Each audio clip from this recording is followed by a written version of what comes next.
السلام عليكم ورحمة الله وبركاته.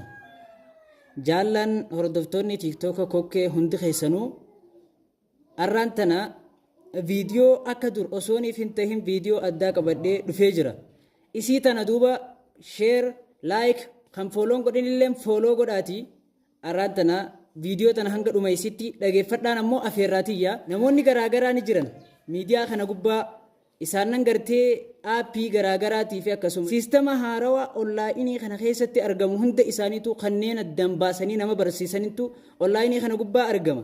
Hundi isaaniitu haa galatooman. Waan namni quba hin qabne tan silaa nama barbaachistu tan silaa namni gizaaniif waan san baree itti gammadu wantoota garaagaraa nama barsiisu jiranii haa galatooman ammallee jabaadhaa itti fufaadhaan jechuu barbaadan. Garuutu anarraan tana akkuma tasaa barnootuma isaanii jala osoon hordofu waan biraa ifitiyyaaf arkee ji'ee wanni sunnaaf galee jannaan ifitiyyaa jawwaala kiyyarratti hojjadhee irraa gammadee na gammachiises jira. Garaa wantichisanii haa isin argisiisu galatooma. Yeroo baay'ee anaas tahee namoonni garaagaraa hundummaan keessanuu aappii kanaan gizaniif dawwaluu barbaaddan namuutu yommuu namni irratti dawwalu hundummaan isaatu xirrii takkaanii ka'a. beekamaadha jechuudha kun xirrii takka irratti godhata fedhu xirrii qur'aanaas haa ta'u sagalee nashiidaas haa ta'u sagalee garaagaraa haa ta'u sim kaardii isaa irratti hidhatee isii saniin akka isaaf kaatu godhata. Dawwalli silkii isaa keessa jiru hundi nambariin namni isa qunnamuu barbaadu hundi xirrii gaafa isaaf dawwalu xirrii san dhagayaa jechuudha. Garuutuu ani siistama saniin addatti siistama haarawa tokko arkee inni san na gammachiise duuba ani fiifu. Garuutu arra namni na barbaadu san sagalee tiyya fayyadamuudhaan immaa sagalee namticha sanii fayyadamuudhaan namoonni jawwala sanii guutuun isaaniitu akka xirrii garaagaraatiin naaf ka'u jawwalli kiyya taasisee jira jechuu siistama akkasii argee jira. Irrattiin sii fidhee sirkisiisaa atilleen irratti hidhadhu jechuu barbaadeeti. Hayyee hordoftoota keenya kabajamoo amma aappii dawwalaa isa magariisa kana osooniif hin tahin isa magariisa kana osooniif hin taane isa konteektis jedhu isa diimaa kana jala gasseenuudhaan haala kanaan gaafa inni isinii fide lakkoofsa nama xirrii mataa isaa yookaan sagalee teessan haa ta'u yookaan sagalee isaa tan jechuudha lakkoofsa ansiif dawwalaan jiraanarraa kaasi jettu haa ta'u tan bifa feetanii tan quraanaas tan nashiidaas tan garaagaraa kanneen barbaaddan isin filachuu dandeessanii gaafa kana isa san irratti hidhachuudhaaf jalqaba irratti waraabbattanii waraabbiidhaan qulqulleeffatanii qabaachuudha qabdan yommuu kana akkana jala gaxxuuxanii jechuudha lakkoofsa nama barbaaddanii san filattanii jechuudha.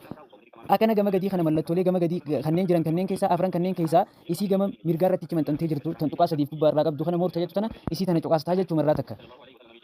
Duuba gaafa inni fuula kana nuuf baase katabbiilee shanan jiran keessaa isii xumuraa tanneen daka irratti argamtu tana yookaan isin jawwaalla keessan afraffaa irratti baasus mala gaafa kana akkanatti yommuu cuqaastan raayitiin kan jedhu kana jalqaba irratti isii argamu katabbii jalqaba irratti lammaffaa irratti argamu sadan keessaa isii tana yeroo takka cuqaastaa jechuudha.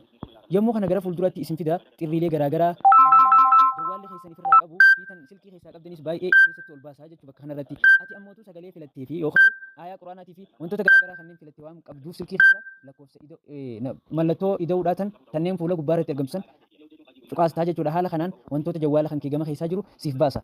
Karaa gabaabaadhaan irra ga'uudhaaf achirratti maqaa xirrii silaa ati barbaaddeessan irratti galchuudhaan irra barreessitaa jechuudha. Karaa gabaabaadhaan yommuu inni irra barreeffattee gaafa inni siif fide irratti gadhaawatan haala kanaan dan gaafa ati goote irratti fatee firoorri isaa himmatu sarrabbii dubbatee jannataan badhaasaa ruhiitiin iffatee amantii dhiqas. Lakkoofsa nama barbaaddanii lakkoofsa silaa nama xirrii isaa irratti hidhuu barbaaddanii gosa feetanii hidhuu barbaaddanii hundumaahu haala kanaan irratti hidhuu dandeessanii jechuudha. Ammas lakkoofsa biraa haa filannu. Lakkoofsa kanas bifuma isteeppii ammaan tan irra deemne kanaan irra deemuudhaan xirrii bifa barbaaddanii san irratti gaafa hiitan gaafa namni isaan hundinuu karaa yeroo gaafa isaan isiniif dawwalan xirrii mataa isaanii ta'e irratti isin filattanii irratti hidhattan isiisaniin isiniif dawwalamti jechuudha. Viidiyoon tun yoo isinitti kan tolu taate laayik sheer gochuudhaan isteeppiin isiniif hime kana jalatti hordofuudhaan isinillee xirrii tana akka garaagaraan irratti hidhattan akka irraa gammaddanis abdiin isinirraa qaba. Haala kana hordofuudhaan irraa gammadaan isin jechuu barbaada. Laayik sheer gochuudhaan isin dagatina. Jawwaala siim kaardii lakkoofsa siim kaardii keessan irratti argamu hunda isaaniitu bifa kanaan irratti hidhachuu dandeessan.